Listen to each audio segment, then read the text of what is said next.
The what might be you. Just right. It just might be you. Oh, I know this is no Disney World, no land of make-believe. There's some real-life situations out there. Some men was incarcerated for a period of time. Some men are struggling with all kind of substance abuse and addictions. Or you might have just messed up like I did. I ran for 8 years. I didn't get into half of how bad I messed things up with my running. But, gentlemen, I learned something. I can't tell you why. I can't tell you the reason. But one day I just stopped and turned around. I can't tell you why. I got tired of running, and I stopped and turned it around. And I learned that day that it's never too late to turn it around. Matter of fact, my new motto is, as long as you're above ground, you could turn it around. As long as you're above ground, you could turn it around. It's never too late. You know, one of my favorite never too late stories is the Nelson Mandela story. See, most of us know the general story about Nelson Mandela and all the wonderful things he did for South Africa and apartheid.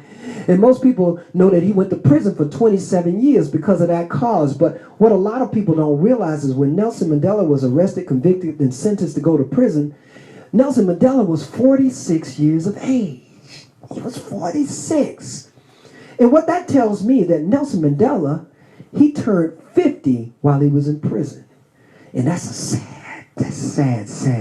thing to turn 50 in prison, because you see, 50 is a milestone age. You know, people go out and do crazy things when they turn 50. Take trips to Europe, buy expensive cars, you know, midlife crisis stuff, parachuting and stuff.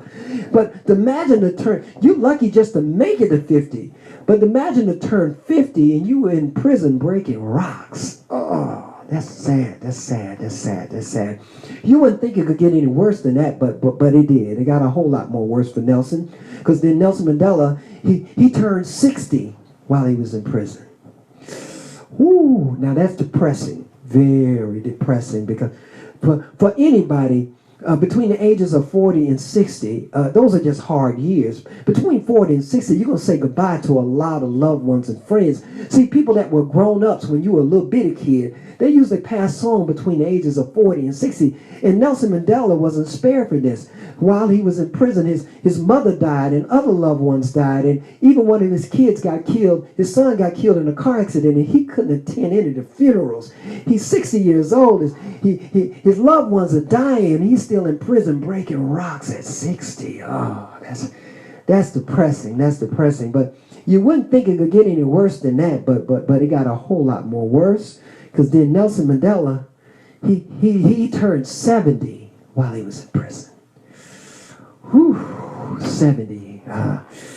That's the age where most of us would probably want to tap out. Yeah, that would be the age where most of us throw in the towel, just fold up our tents and just want to lay down and die, because after all, Nelson Mandela is looking in the mirror, and all his hair is white, and the wrinkles are in his face, and the arthritis is set in, and there's absolutely no doubt in his mind that all his youth is gone. But not only his youth is gone, but a lot of his loved ones are dead and gone, and been dead and gone for a long time. And now he's an old man still in prison, and you would think that the warden would let him out, that the parole board would give him clemency, the governor would call and say, release this old man from prison. But no. It was almost 3 long years after that, Nelson Mandela finally was released from prison at an age between 72 and 73, at an age where most people would just be looking for a nursing home and a rocking chair, and really bitter from all the life and loved ones stolen from him. But not Nelson Mandela. Not Nelson Mandela. Nelson Mandela walks out of that South African prison and goes on to become president of South Africa. And then from there, my brothers and sisters, he goes on to grind for 22 more years. And that's why I'm trying to tell you that it's never too late to turn this thing around. Never too late, gentlemen, to turn it around. 3 reasons I need you to stay involved in your kids' lives no matter what, and then I got to get off this stage. First reason, the kids. See, gentlemen, statistics say without your involvement in your kids' life, you're setting your kids up behind the 8 ball, a losing position, a disadvantage. See, the statistics say without your involvement, the kids don't do as well in school. They have a hard time. They have a high chance of ending up in the court system, on drugs, or dying prematurely just without your involvement. So that should be enough right there. The second reason I need you to stay involved in the kid's life no matter what, The world is depending on you. That's right. I said the world is depending on you to do so.